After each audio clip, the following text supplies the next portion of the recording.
Oh goodness, my lips are all. It says I'm in the show. Hi, is it just me? Well, if it's just me, let's put some music on. My video. Hello, Antonio. My lips look a mess. You turn Y'all my are in thing up. I can't Chicago. hardly hear you. You can't hear me, can you? Yeah, I can hear you. You turning that down?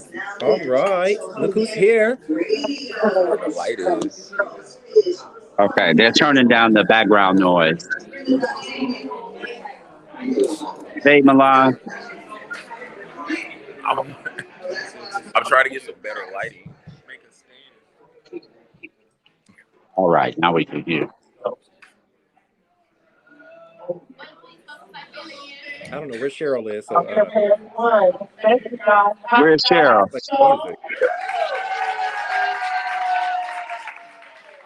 Okay, so this is really special for me. Cindy, link. And I just want to thank you all for coming because of the cast. So Antonio, I'm so glad this is my best friend that I made.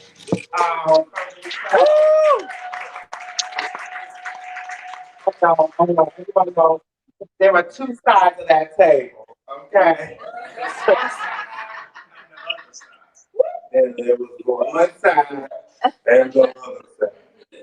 And so that what I wanted to be able to say right now is I invite the whole table here tonight. Everyone to not be here by their choice. And I want you to know, as my fellow Chicagoans, that whether they're here or not, we are all in the house. And that my house, this house, and this guest, stand up for me, please. All right. Was so important for me. I said when I saw that he had been selected as one of our guests, I said, he's mine. I have to. I said, I know him. I know him. This is Chicago. And the thing is, and what happened, so much of that show and everything was about LA. And of course, this was LA too, by way of Chicago. And so that I wanted to make sure that I had a chance to touch the hearts and spirits Out and of the minds function at a and party. share this experience. And I learned so much. One of the things that I want you guys to understand about the house and why it's important to us is that these stories are about the real stories of the people. This isn't about what they got going on, what's their next project, what's their next movie, or what. So the celebrities that we have on the show, this is about their lives and their journeys and how they made it. You guys, they're having the listening We get party. to share that. We get to share in that joy and that moment. And so for me, that is incredible. And so I am so happy. And so that this is what's really funny is we take 11 episodes. This is number 10. This is actually our last episode.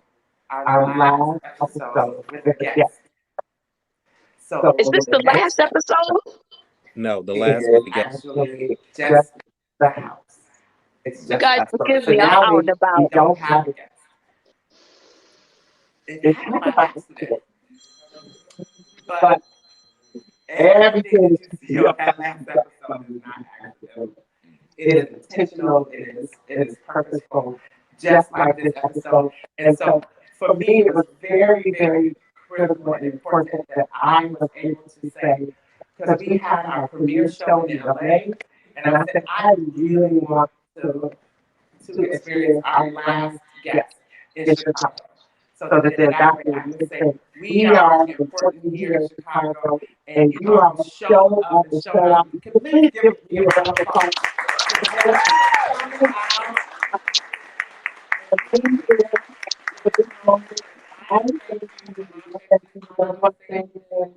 Well, I'm gonna say shout outs to Chicago because I'm originally from Chicago. So shout outs to I would say, just sitting here watching it, I don't even remember how in depth we went into these conversations, and it was just a beautiful, beautiful show. You guys did an amazing job. I've been on a lot of shows where I've been interviewed, and just listening to the things that we tackled and the conversations we tackled. I'm sure it's women and men here that was like, wow, it gave us people something to think about. You know what I mean? So shout outs to you guys. Shout outs to the house. And I'm just blessed to be here. I love Chicago, and I'm just, anybody have any questions when we get to that point, definitely. I'm on the book. You're on the book, and we're gonna do our thing. So yeah. Yes. And also we do have some photo opportunities. So and I got the dildos and the flesh jackets. I got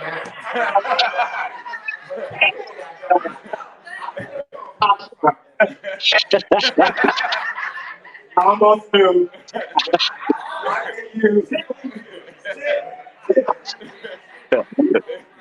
It's okay. That's fine. So, I cannot. So again, so we do still have a little more food left, and just more drinks, so that we do. I think the line has started. And I think our food host. So if you all have not signed on, please, we got maybe about 10 minutes left on the line, so that if you guys can just go ahead and watch the live with us. So that we can do that, and for all the people who did not be here with us in Chicago, and then what we'll do is right after we close the live, then we're going to continue the party, continue the drinks, and my specialty cocktail. We have a specialty cocktail. Did you like it? Okay, I did it again because I call it the LGBTQIA plus R. And the R for rum punch. So enjoy. Thank you. Okay. And so it's great. So yeah, all right. So we're going to go into the live, tune in, and then we'll continue to enjoy company and get some photos. Now, I do want to also interview some people who have been avid watching of the show on the red carpet. So that I'm going to do some red carpet interviews before you go. So if you are interested in doing red carpet interviews with me, please do not rush out, okay? All right. Thank you guys for coming. Applause for the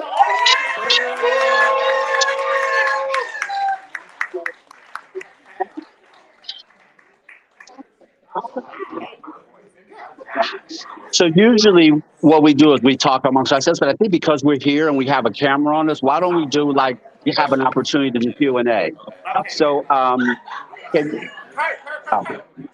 can you guys hear me? What we're going to do a little bit different tonight, since we're here with you. We usually do the live where the four of us get together and have the guests join us. And then we talk to the guests about what's happened since we taped that particular episode. So we're going to, of course, talk to Milan a little bit about that.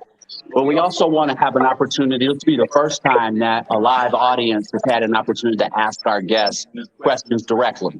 So I thought that since we're all here and you guys came out to watch the show, why don't we do that? Oh, I know Michelle. Michelle had a great question because when I was walking through the audience, she was Milan had mentioned something about the influence of the gay community on cisgender women, and so Michelle, stand up and ask the question again.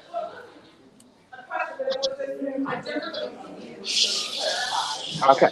I kind of may have misunderstood what you meant when you said that the women don't have to take on, things for the community and making it their own. But Chris made it the point I think of a menage, or I said, well, not Nikki. We love Nikki.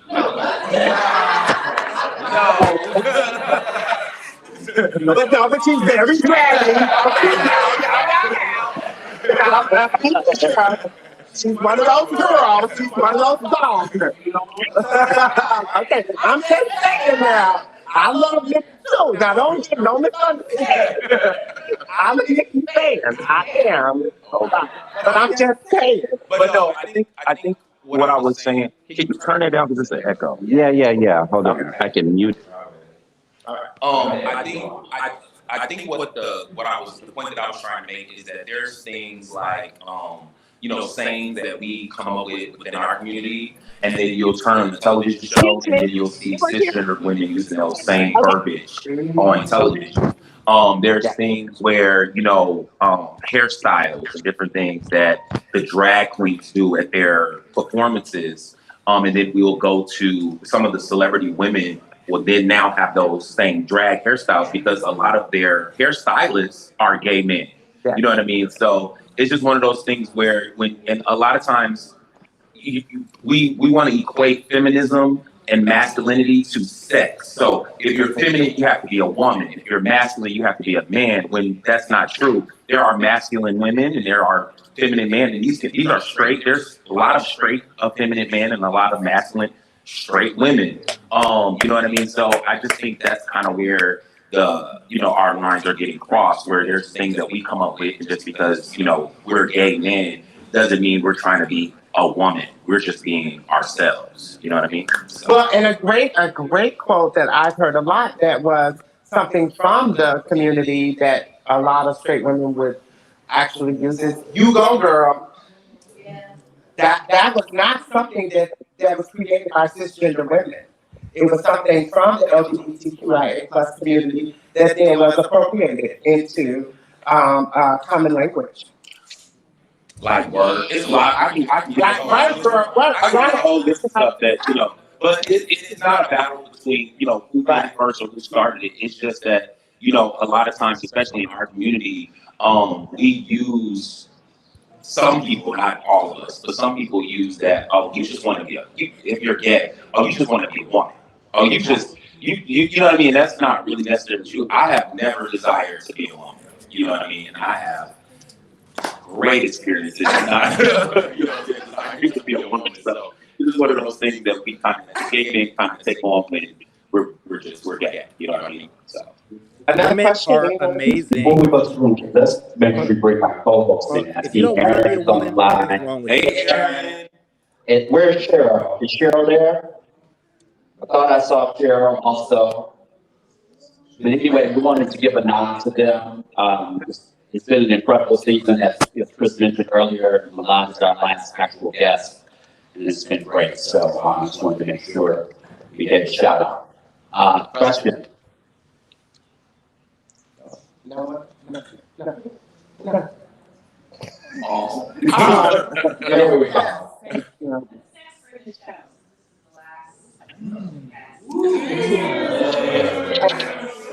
You know how we are in Liberty. We are in Liberty. The negotiations are in process. Nothing has been set in stone. So that your live chats. Your viewership and participation on the live chats and watching the shows, and that is all helpful. So Yeah, absolutely. if you guys want more of it, then your communication around it is going to be critical to our continuation. Good one. So, Yes, ma'am. I have a question. Who is your dream guest for the house, and what would you want to ask?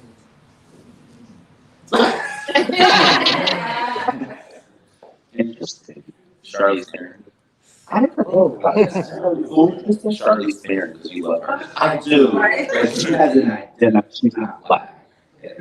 Maybe really African. She's African. I don't know. That's a very good question. I have to think about that. I hadn't really thought about. We shot some names around, but I haven't really thought about who my dream guest. my dream guest would be Lena Waithe. Really? She's from Chicago too. From Chicago. You hear that, Lena? She's a part of my family, and seeing her be present and have a voice in this arena would be exciting for me for a number of reasons. So for me, that would be my dream. Aaron, who would your dream guest be for season 2? Me? Are you talking to me? Can you hear? I don't think he's saying anything. No, No, he's not saying anything. Oh, he's not saying anything? Are you talking to me? He said you're talking to him. Yes. I'm talking to you, darling. My dream guest just went live right now. Who's your my dream guest? It is a friend. Can you hear me? I would like to sit with Tiffany Pollard and Sister Patterson. Yes. Yes. Because Tiffany especially is a Tiffany pioneer Pollard and of, Sister as a Black Patterson. woman. I love New York. You can't hear me at all, can you?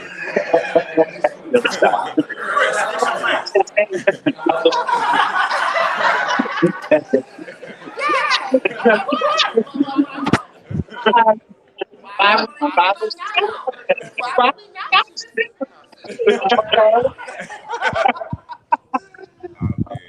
love I do love New York.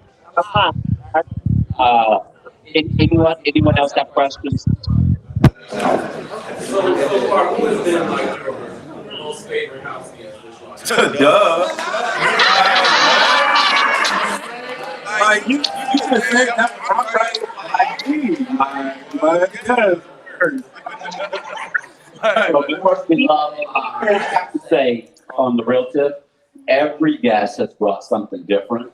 And I think it has really made the show. I think hopefully for people who, my mother loved the show, and actually she loves Chris. So you think she loved it because of me, but she said, oh, Chris, that.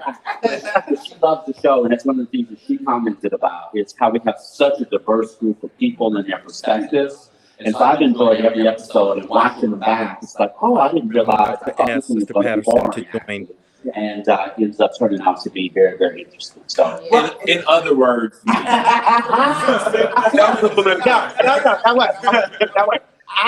will have to say that the guest that I did not expect to enjoy as much as I did was the doula. So if you watched the episode around the doula, that was really, we threw that ball to Cheryl because she was the only woman on the panel. And so we wanted, and she, of course, had a child that she lost. And so I thought that was going to be a great opportunity for her to kind of spread her wings and talk about that journey. And so for me, it became just really weird because she talked about having children at a really late age and how the normalcy around that. And I just couldn't imagine because she was just like my age. And I'm going, I don't know kids now. And so that it was kind of one of those moments where I love the fact that I grew a little bit more with every guest.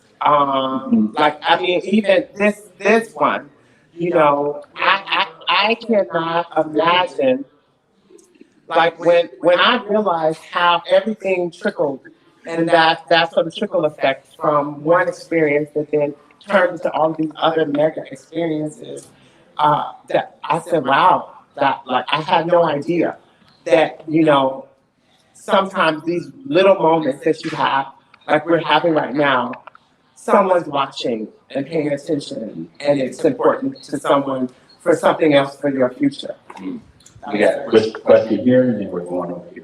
Yes. So I want can you tell us about the process of like getting this show off the ground, right? Like pitching it, getting it on TV, like. And we all got we go through things where we want to quit and give up, right? So can you tell us about your process and like how you feel now, like where you are, everything like that? Okay, I can do it a little bit. I think what happens is, Aaron, who is, Aaron was the creator of the show, so it was his vision, and Cheryl was very passionate and supportive of Aaron to help build and create this process. Kurt, who you guys see here holding up the wave, Kurt, yes.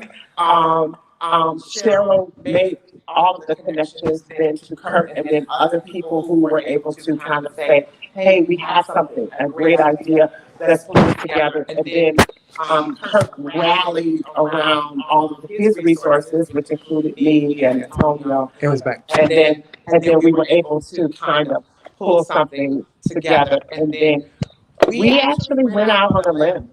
And the limb was, we know this is needed, we know this is necessary, And there was no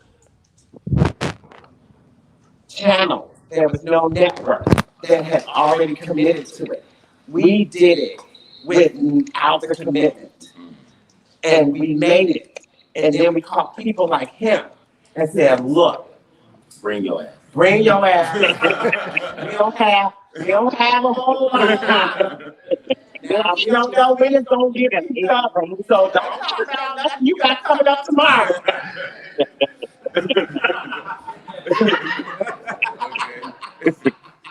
Talk about your life. Talk about what can last for a span of time. Until we can get it sold. And then we got sold. And Fox Soul came in hard, strong, and ready to embrace us and love on us. And we love Fox Soul for that. They came in really good. Let me know if you guys love it. What Fox Soul now too. I know we what is it? Get in the DMs. Yeah, get in the Fox Soul DMs. Slide in the DMs. So let me know. I know how to do all that. Aaron is back. Yeah. Aaron, what did you want to say? Aaron, can you speak a little bit to what it was like getting the show off the ground from your vision to seeing it on Fox Soul? How can I speak when you can't hear me? Yeah, I can hear you guys. Yeah, I can hear you guys. Go ahead and talk. Wow. Okay. Now I hear myself as an echo, but I just want to say I'm excited to be virtually here. I wish I could be there.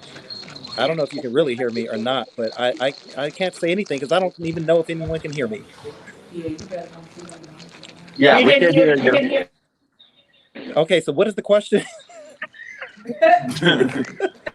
What was the process of getting on the ground? What was the process of getting the show up and on the air? Well, it started with a pitch deck. I created a pitch deck. It was inspired by the conversations that I have with my gay Black friends in Cleveland. We talked dicks, we talked more dicks, and then a little bit more dick. And I don't have those conversations with a lot of people. It's just nothing is off limits with my inner circle. And I said, what if we could capture that level of intimacy? And that was the inspiration. So I put together, and I went to culinary school. So I was like, let's have it a dinner party. And yeah, the original vision had dancing in it. And Doug was like, that's unnecessary fluff. Let's take that out and let's focus it on the real content that's going to make a difference in the world. Doug was the one that made it the educational show that it is. I wanted some twerking. I wanted a strip pole.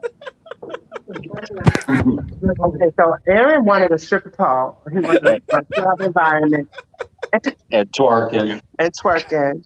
And Doug had the good sense to one of the executive producers, and Kurt, he's raising his hand, had the good sense to take note to that. So that's where we are today. Thank you for that, Aaron. We have another question in the house. So I wanted to ask Chris and Antonio, when you think in terms of growth, which is important for all of us, how do you see this show evolving in season 2, season 3, season 10, and beyond? I think it's a beautiful show. It tells beautiful stories. But how do you see it evolving? Yeah, so that's at the house talk. What I love about the show and why I said yes to being a part of the show was because it was going to be organic. And so I think it will evolve as it should. We can't predict that. I think I'm not even going to say we got lucky. I think that we put together 10 incredible episodes, or 11 incredible episodes, not knowing how any of them were going to turn out. I love the fact that we don't have these canned questions that we're asking people. And I think that's why people like it, because they get to come and go on the journey. So I think the experience is happening. And I think as people join the conversation, as far as being a part of that experience, it will go wherever it goes. So that's how I see people. I see the evolution being something that is, when I think about the fact that we did this in 2020, and so it's we had all this lapse time in between people actually seeing the episodes air, but the content was still relevant. So I believe that we stay focused on relevant content. And so it's not about, like some of the other shows that are about what just happened yesterday and what's hot news, what's hot topic. It's not hot topic. It's existing situations. It's life. It's what is, how do we grow? How do we sustain? How do we live? How do we continue? So I think that for me, I see the growth in the expansion of our guests. Then, and even just the idea of the panel, the growth of the panel. I think that there's some opportunities for growth on the panel. And so that in that, there's that diversity, creating that diversity. I know that there's a lot of transgender women who have expressed interest in being a voice there. And so I think that would be a great voice that I would love to see on that. Yeah. Any other questions? Yes. What would you guys say was the most, your most impactful conversation during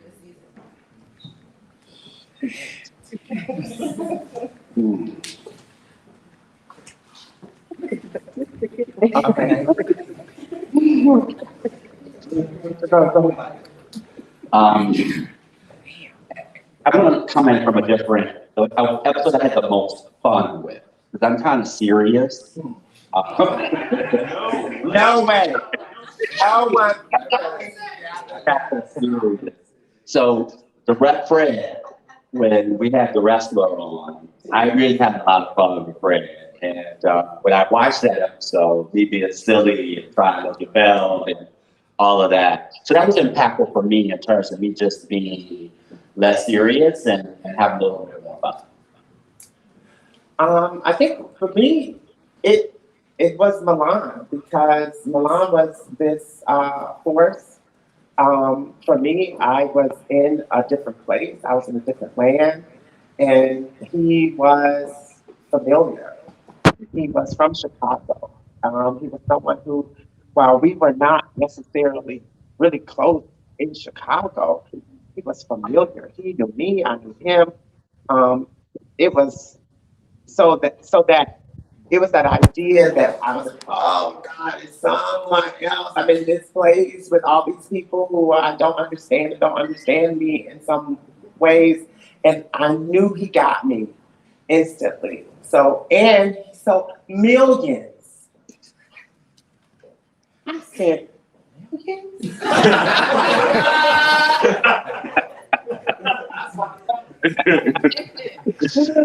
Oh, the day.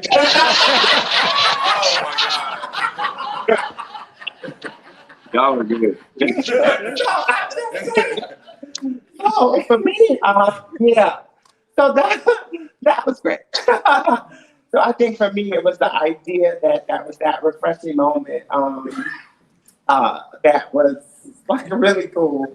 And the scariest part for me was the idea that is my real voice.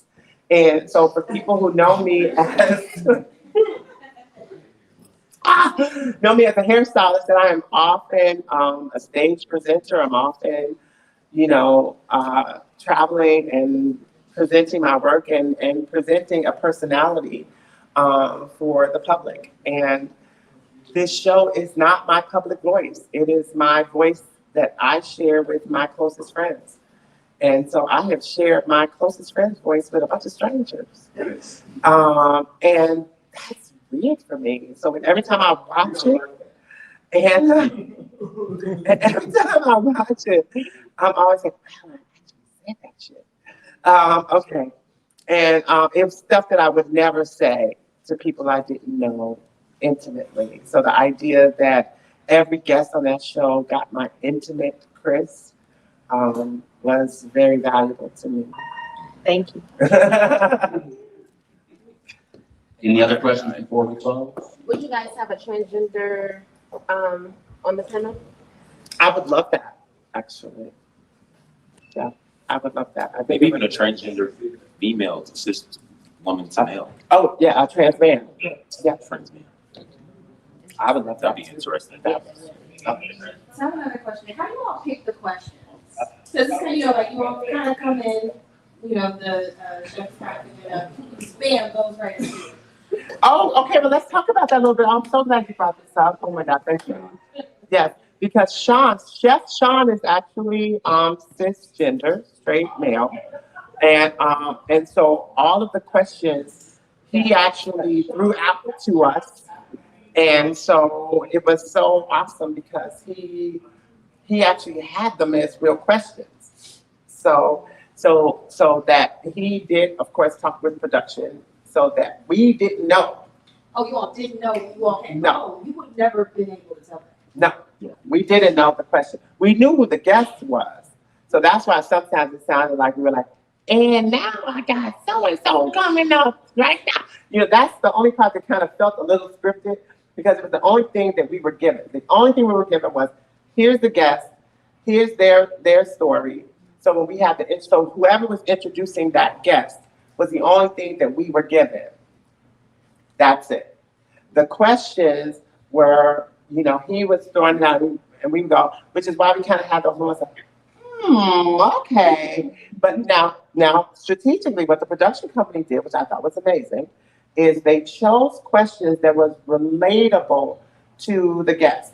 So that's why we kind of talked about sex toys and stuff like that in the beginning because of Milan's, you know, his project and what he had going on. So that if, you know, with some of the other guests, we did talk about things that were related to them. So with our transgender guests, we kind of brought up transgender topics. And so, but we didn't know which direction he was actually going to go. Yeah, until the show. What was really good, I want to piggyback on that. What was really good about that is with Sean being straight and a significant amount of the crew was also straight. And I wanted to share that. I remember one of the stage managers, they would have to come and pull the crew out of our dressing room. Yeah. Because when we go on break, we're getting our makeup touched up or whatever, they would come back and have questions. They had lots of questions. And the stage manager said, you know, I've worked on a lot of sets, and usually there's this real distinction between the crew and the talent. And the fact that we're always having to pull them out of here, we really feel like you guys have something. And Sean represented that voice of the straight person who has questions and don't have a place to ask them.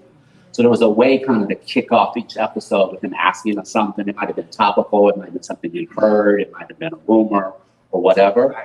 And then one of our other stage managers, I remember him pulling me to the side and saying, you know, I have a gay cousin and I don't know him. And this show is giving me a platform and a context to talk to. He would leave the taping and bring up whatever we talked about with his cousin. And he said, I had told my cousin, I don't know you. He said, yeah, you do. I'm so and so, you know me. He said, no, but I don't know you. And that's real for a lot of people. It's like, you know, your family member is gay, so you have this information, but they don't necessarily share with you who they are. And so what I have found is that this show has really given a lot of families a platform to be able to have a deeper understanding of one another. And that's one of the things that I'm most proud of in being a part of the show. Yes. Yeah. What was your favorite dish? The beef Wellington. The beef Wellington. Oh my God. And wait. Now, let me talk about the beef Wellington. Because that was the show where we had the most technical difficulty. And they were like, look, we can't finish taping. We have to come back. And they said, Chris, stop eating. And I said, Is that the one that you asked for two of? no, it's not. I would have. And they said, stop eating. And I said, what? They said, no, we have to tape again in the morning. And I said, what? And I said, you have to leave it right where it is because we have to start at this point. I said, but Yeah, I remember that. I was so fucking honest. I was so fucking honest because it was so good. And I only got like a couple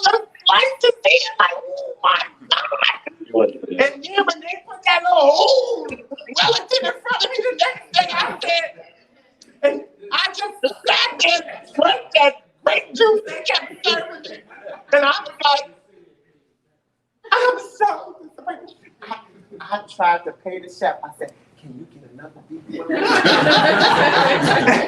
It didn't work. What's last call? What's last call? Alcohol. So the beef Wellington was awesome. We haven't had the fried chicken yet. Is that in the last episode? I love fried chicken. Yeah. And you guys will know this. You get the little free. Okay. So I love fried chicken. And I don't know what the final episode looks like. I don't remember. I remember the content, but I don't remember what it actually looks like. But my cameraman, each of us had a cameraman trained on us. So my cameraman came to me and he said, when all that was going down, you did not stop eating your chicken. It's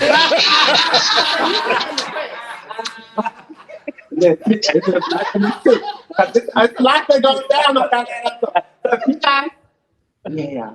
We got what? This is gonna be our final question for people who make it to the bar for the last call. My question's for Milan. Now that you're back home, do you miss Chicago? No. I'm so sorry.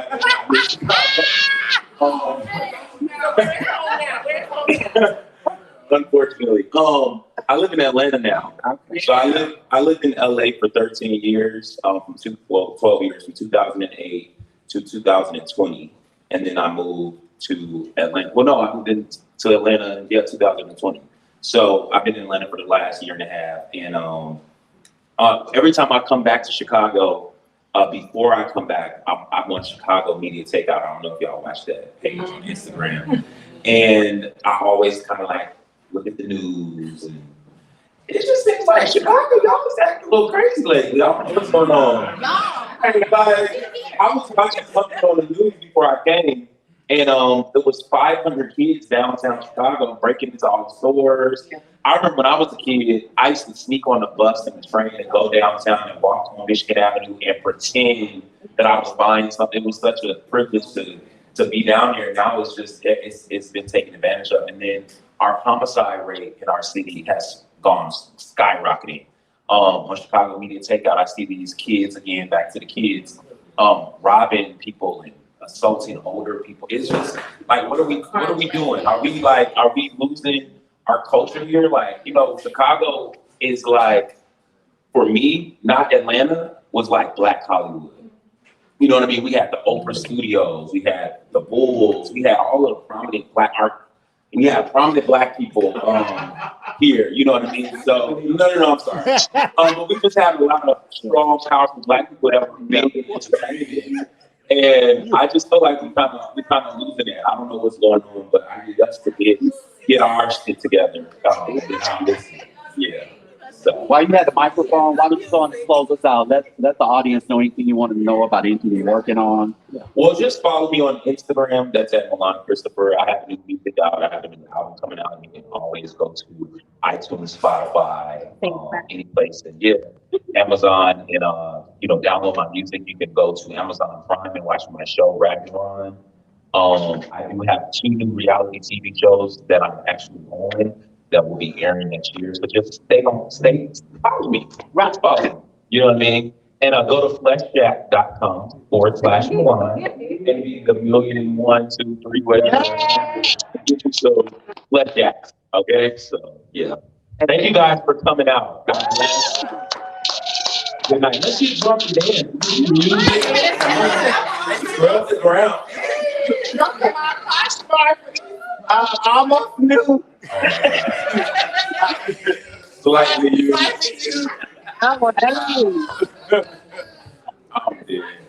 Brand new. I'm gonna be Wait, I got a question for y'all. When does the final episode air? Next Friday. Next Friday. At what time? 8 o'clock.